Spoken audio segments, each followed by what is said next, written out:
Institute of Technology, Indonesia. So the presentation time is about 17 minutes and 22 minutes for Q&A. Please start.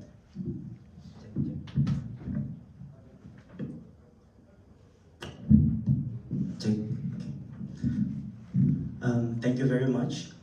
Hello everyone. My name is Dr. Asdam Tambusai. I am an assistant professor at 10 November Institute of Technology, which is located in Indonesia. Today, on behalf of all of my co-authors, I would like to present our ongoing little project entitled Nonlinear Analysis of Externally Prestressed Reinforced Concrete T-beams with Varying Deviators and Tendon Configurations. Well, the outline of my presentation today consists of 6 parts. I'm gonna be starting with the background and objective of the study, and then I'm gonna be continuing with the specimen details that we refer to, which are available within the literature. And I'm gonna continue with the finite element modeling, consisting of the material models and modeling strategies that we employed, and then results of the verified model. And I'm gonna be giving context of case study, which is the real case project that we are currently working on in Indonesia in terms of like the bridge design, and then finally some key takeaways. Let's move on to the first one. So as you can see on the left-hand side of the screen, this is actually a normal setup of externally prestressed reinforced concrete beams. The way it works is that tendons are normally placed outside the concrete, and they interact only at anchorages and deviators.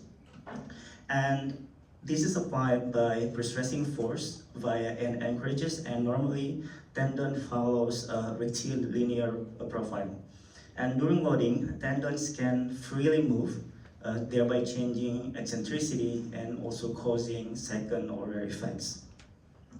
In terms of the application of externally prestressed reinforced concrete beams, it has been implemented massively worldwide in bridge design. However, there are some design restrictions or limitations that we have known today, consisting of the second-order effects that I mentioned earlier, because of the changing eccentricity, thereby changing the effective depth of the beams. And also, we are aware that complex stress distribution also occur near the deviators, because it is recognized as disturbed region where concrete nonlinear becomes highly nonlinear. And then in terms of the design approach, we often use conventional methods such as strut and tie design, which may oversimplify the behavior and results in very conservative predictions. And there's also a potential of localized cracking if internal reinforcement is not provided sufficient enough. And therefore, all of these aspects require detailed nonlinear analysis for reliable predictions. So set against that background, our objective of the study, first one, we would like to explore the structural behavior and design complexities of externally prestressed reinforced concrete beams.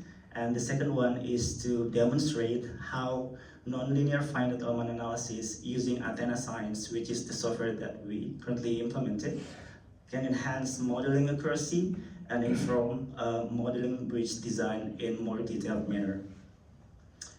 Let's move on to the specimen details. So for verification stage, 6 beams in total were modeled under varied tendon diameters, prestressing loads, and number of deviators. This is actually the work done by Tan many years ago. And we use this because it provides a lot of information, such as like this one, in terms of the reinforcement and also compressive strength, which is very important in the nonlinear finite element input parameters. In terms of the finite element modeling, let's take a look at the constitutive models for concrete. As I mentioned earlier, that we use ATENA Science, user-defined 3D fractal plastic constitutive models in the context of smeared fixed current approach. So we have to model the compression for concrete, and it is based on a mandatory Willem-Feller criterion, and the functions here are from hardening and linear softening. And we also have to model the tension, for concrete, and it is based on ranking failure criterion based on Horjic formulations. And the way we do it is we find the correct mouth opening displacement, and also it is based on fracture energy.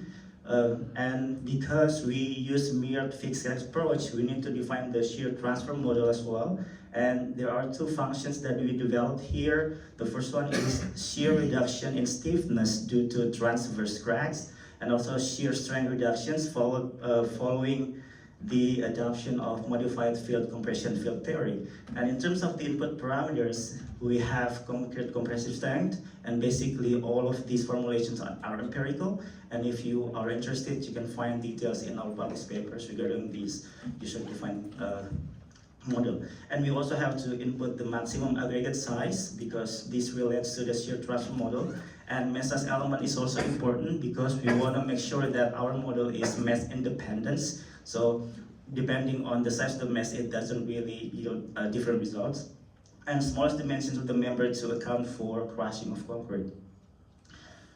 For steel bars and prestressing bars, we use a multilinear stress-strain response here. And in terms of the prestressing bars, we introduced the bond slip model following the model called from the CBFIP. And in terms of the monitoring point, we put monitoring point here to record midspan deflections in the beam. And also applied load are also recorded using 2 points here. In terms of the meshing strategies for concrete, we use linear hexahedral brick elements, and steel plates we modeled using tetrahedral linear elements, and all embedded steel bars, which is the internal bars, were modeled using 2 non-truss elements only having axial stiffnesses. So let's move on to the results of the verified model. So remember, there were 6 beams in total. And I've categorized this into 2 categories. The first one is due to the effect of number of deviators. So there are 2 figures shown here. The left-hand side is actually the results of variation in effective depth due to the effect of deviator number. As I mentioned earlier, this is also due to the second-order effects. So we can see the difference here between beam T0, T1, T2 that represents the number of deviator. T0 doesn't use any deviators. As we can see here, the second-order effects are significantly pronounced.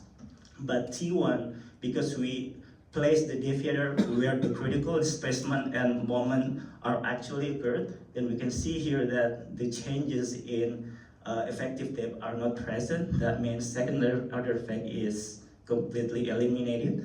But for the deviator that has number 2 and is placed on the 1/3 of the span, we can still see here that second-order effects are also pronounced, but really minimal.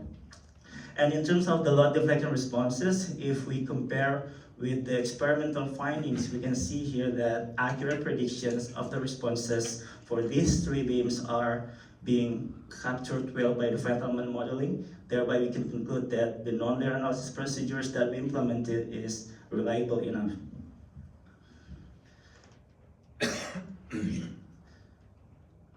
Moving on to the crack pattern, as you can see here, that because the span of the beams are relatively long, we can see that flexural cracks are more dominant here. However, for the beam that has 2 deviators placed under 1/3 of the span, and cracking in also occurred within the shear span of the beams. But very nice visualization that we would be able to see in different Finite software packages such as Midas probably when we are designing the beams. The second category is the tendon parameters. As you can see from the conclusion here, that when we apply a lower prestressing force, as in the case of beam T1A and T1D, it exhibited a more significant increase in load after yielding, because there is like greater reserve strength from the prestressing load available in the external tendons. And all of these can be modeled in the software that we use. So to show further accuracy of the software, we compare the crack pattern obtained by ATENA, the software that we use, and the schematic crack drawing from the experiment, we can see close resemblance in terms of the correct patterns here, thereby underlying accurate underlying mechanism predicted by the software as well. Let's move on to the case study. So this is very interesting because this is actually a recent project in Indonesia.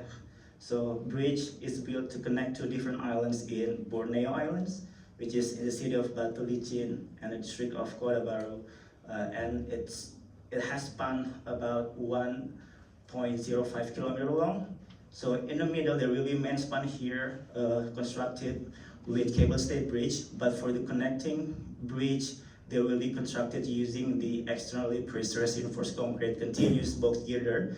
And the work that we were currently doing is that we would like to assess the applicability of nonlinear finite element analysis, whether or not it is capable to simulate a real case size of the bridge member.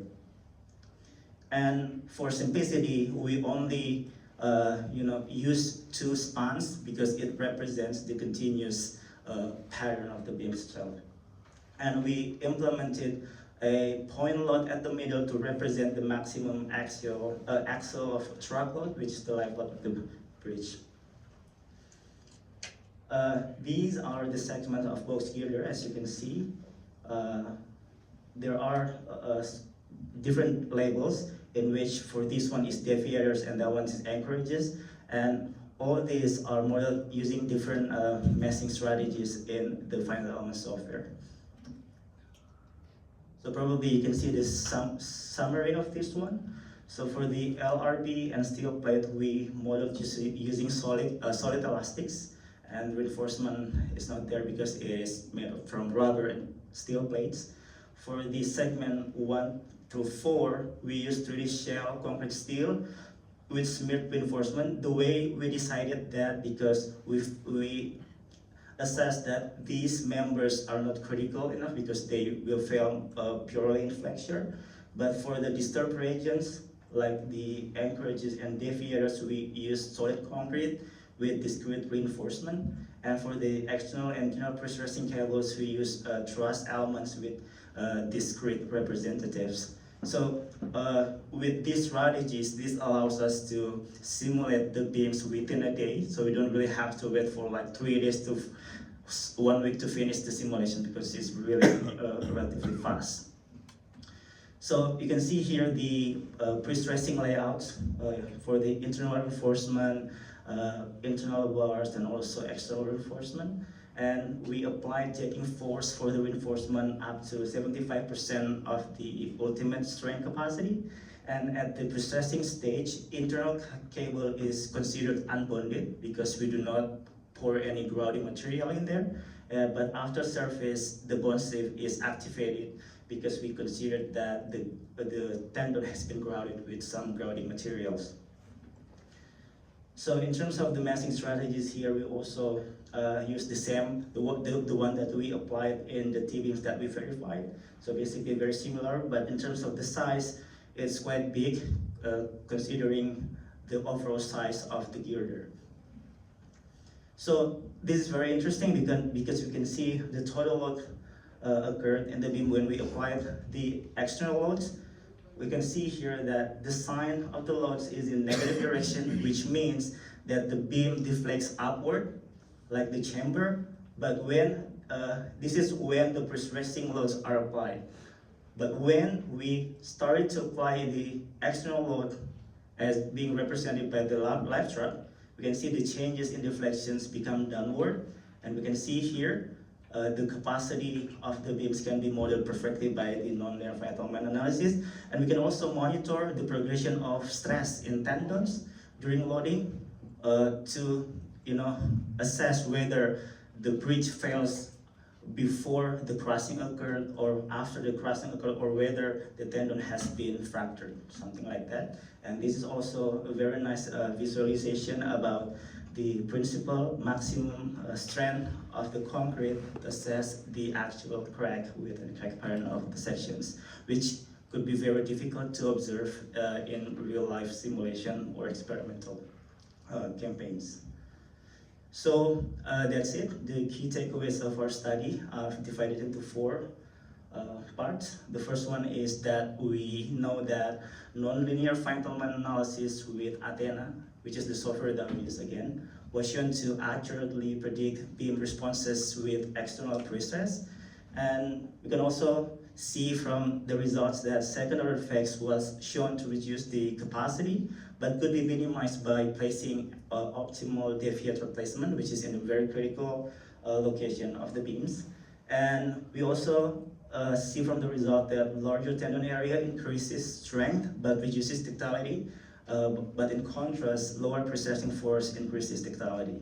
And finally, correct patterns match with experiments with straight tendon showing mid-span factorial cracks and direct tendon showing and cracking region. That's all from my side. Thank you very much for your attention. Now we will